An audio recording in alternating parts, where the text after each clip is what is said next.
Gerą vakarą visiems. Vėl papasakosiu tokią įdomią istoriją. Tai, žodžiu, įdomi ta istorija, toks savotiškas techninis terorizmas. Vėlgi, tokioje situacijoje, kaip dabar čia viskas vyksta, tai iš esmės tai toksai dalykas, moteris mano Inga buvo ligoninėje su vaiku, negavo darbingumo, pateisinimo priežasties, kad neatvyko į darbą, nes formaliai negali jos prirašyti čia, kad jinai slaugė savo sūnų po operacijos. Nuvyko jinai į darbą, atidirbinėja dabar už tas dienas, nes biuletenio nieks negalės išrašyti. Tai galiausiai šiandien jinai, būdama darbe, sulaukė skambučio iš tos apykojas stebėtojo ir pareiškė, kad jinai pažeidimą padarė pažeidimą, nes jinai dirba.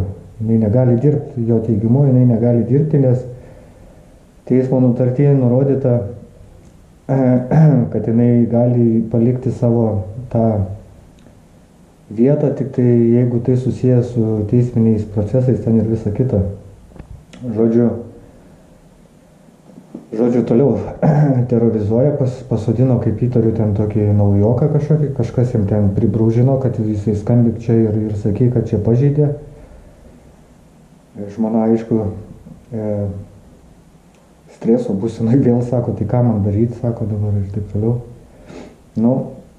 Žodžiu, nevyniosiu vakar, kad visi pokalbį su tą stebėseną skambinau, ką jis čia sakė. Tai va, paklausykit. Gerą vakarą. Vilčinskas Mindaugas skambina. Taip, Mindaugai. Aš dabar atstovauju savo šeimą šitoj visoj byloj, kaip gynėjas šeimos turiu tokią teisę. Ir dabar man žmona skambino, sakė, kad jūs ką tik jai skambinote, kad jinai nebegali dirbti, turi būti namuose. Tai gal galit paaiškinti man savo šitus argumentus? Ne, negaliu aš nieko paaiškinti, aš tokius dokumentus turiu, tokius ir... O smegenkiau, o jeigu jūs esat gynėjas, tai jūs atstovaukit teismuose, dar kažkur tai kitur. Mes čia vykdom stebėjimą tik tai ir nevykdom jokių... Tai ką dabar pastebėjot šiuo atveju jūs? Pažeidimą kokį pastebėjot? Pažeidimas yra toks, kad jinai pažeidė dienotvarkę. Ir kuom jisai pasireiškia tas pažeidimas?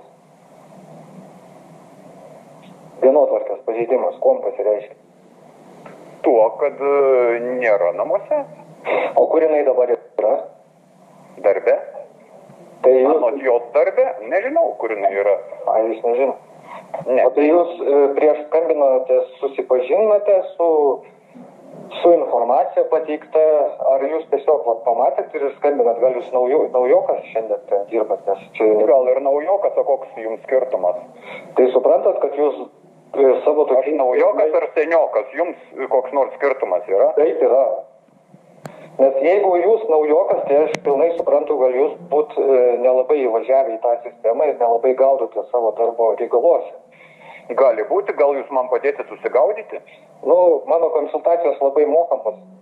Tada viso geriausio, ponas. Tai dar noriu pasakyti, tai... Ne, mums mokamų konsultacijų nereikia. Tai aš nemokam. Gero vakaro. Tai klausykit. Tai žodžiu, va taip buvo toksai pirmas skambutis. Tai... paskambinau aš dar kartą, po to jam paskambinau. Dar kartą norėjau pakalbėti, nes pokalbis taip ir neįvyko, kaip ten jie sako, konstruktyvus. Kodėl jūs padėjot ragelį dabar? Todėl, kad aš dirbu, aš neturiu laiko, kada su jumis šnekėti. Ne, tai jūs dabar užkėlėt šitą skandalą, kad jinai pažeidė taisyklės. Čia iš jokio skandalą neužkėliau, aš tiesiog paklausiau, kur jinai yra, paklausiau, kokiais motyvais vadovaujasi, Tai ir paklausiau, kodėl taip yra. O daugiau tai jūs aiškinkitės viską ponas teisme. Tai aš turiu dabar... Aš fiksuoju pažeidimą, jūs važiuojate į teismą ir aiškinat, kodėl taip yra. O gal pats gerbiamasis į teismą nori nuvažiuoti? Pasiaiškinti. Aš nuvažiuosiu, jeigu reikės. Tai va, tai gerai, o dabar... Jeigu reikės, aš nuvažiuosiu, o kokios čia problemos? Nu tai tau gal... Ar čia problemos kažkokios yra? Nu tai problemos yra tame, kad dabar jinai yra pateikus stebėtinai savo darbo sutartis, viską yra pateikus, bet tu dabar... Aš neprivalau teisintis ir pačiam nieko aiškinti. Ai, bet mano žmonai turi aiškinti, kad jinai pažeidė... Taip. Aš jūsų stebėjimo nevykdau, o jūs esat laisvas žmogus, o dabar jūs man trukdo dirbti. Ane? O tu man trukdai gyventi, čia yra mano šeima. Ir aš ginu savo šeimą. Jokių problemų. Nu ir viskas. Tai va, tai gal jūs susipažinkit tiesiog su esama informacija ir jam... Su kuo man susipažinti konkrečiai? Konkrečiai, kad jinai yra jum pateikus darbo sutartį. Su kuo konkrečiai? Su darbo sutarčiu susipažinti? Susipažinau. Nu, tai kokie klausimai kyla dar tada? Klausimas kyla. Darbo sutartis ir teismo nutarimas vienas kitam prieštarauja. Tai jūs kreipitės į teismą tada? Tai aš ir kreipsiuosi į teismą. Nu, tai o kaip jūs įsivaizduojat? Ne, tai kodėl jūs dabar jai skambinat ir grasinimus kažkokius sakote? Kokie grasinimai? Aš klausiu, kur jinai yra. Kokie grasinimai? Tu sakai, kad jinai pažeidė... Ne to, jūs... Aš tai su tavim vienu kalbu, kaip suprantu, ar to dviesiais. O aš su tamsta avių neganiau. Nu, o aš tavęs nepaskyriau dėmenį, nei kartu žinau. Nu, tai čia iš kitos serijos. Bet, nu, mes... Ponas, jeigu norit... Jeigu aš ponas, tai... Skambykite psichologinę pagalbą, tenai suteiks visą, kokią reikės pagalbą, o man netrukdykit dirbti. Gerą vakarą. Nu, ir tau irgi. Tai va, žodžiu, va tokie va vyksta dalykai. Tai pagal faktą dabar gaunasi taip. Pagal va šito viso pokalbio esmė gaunasi taip, kad kaip jisai teigia, kad jinai negali dirbti, nes teismas neleido jai dirbti, nes jinai negali dirbti, negali dirbti.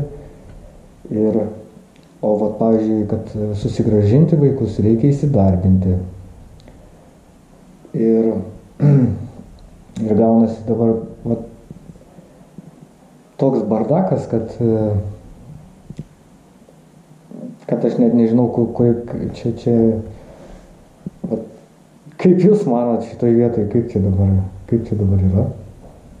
Žodžiu, jisai sako, kad jinai pažeidė, nes teismas nenurodė, kad jinai gali eiti dirbti arba darbo atveju prieš tai galėjo, dabar negali, plus dar jisai žino, kad jinai dirba, nes matė, kaip teigia, kad susipažinę su jos darbo sutartim, viską žino, bet vis tiek jis skambina ir pudrina smegenis, kad tu čia tipo pažeidė namų areštą kažkokį.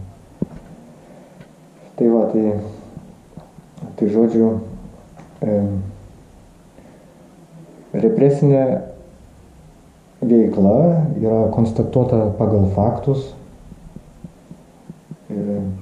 pagal tos faktus, kad vaikų teisės prirašė savo palankių savo naudai, kad galėtų paimti vaikus kažkokių parodymų. Buvo 3 teismo posėdžiai, 3 teismo posėdį, kuris įvyko gegužės 30 dieną, kad garantuotai nenueitume į teismo posėdį. Atvažiavo mus, prirašė, kad būk tai aš linkęs į savižudybę. Žmonai ten irgi kažkokių nesąmonę prirašė ir tipo išvežė vaikų teisės suaugusius į klinikas. Vaikų teisės suaugusius į klinikas. Ir kaip ten jie sakė, kad išbalės, čia Kauno nekilnojamo turto skyriaus darbuotojas sakė išbalės, nesorientuoja, kraujuoja, dar ten kažkokių, nežino, pulso neužčiupė, žodžiu, nesąmonę prirašė. Ir būtent tą dieną nuvežė mus į klinikas, turim visus dokumentus. Įdėsiu Telegramo linką, kam įdomu susipažinti su tais dokumentais, galite užeiti į Telegramo kanalą, ten yra begalė visokių dokumentų, kurių žurnalistai nerodo ir dabar iš vis spauda tyli. Tai rodo faktą, kad spauda kontroliuojama konkrečiai. Tai dar, ką čia dar. Nu, tai va tokie vyksta toliau dalykai, nepalieka niekaip.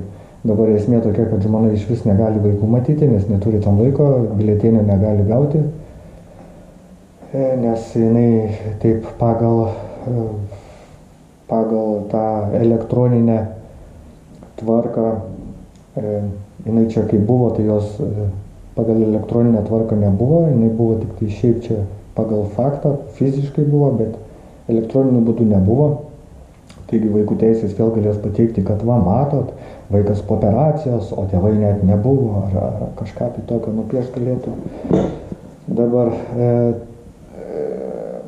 dar tas įdomus toks dalykas, kad Andželika Vežbavičiūtė, ar kaip jinai ten tokia vadinasi, vaikų teisių, Kauno miesto vaikų teisių skyriaus specialistė, buvo Kėdžių istorijai, ta teisėja Lapinskaitė irgi buvo Kėdžių istorijai, advokatė Milana Strogienė irgi buvo Kėdžių istorijai, Kristina Sulikienė irgi buvo Kėdžių istorijai.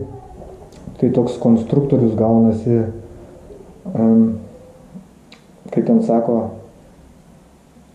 asmenų valdymo konstruktorius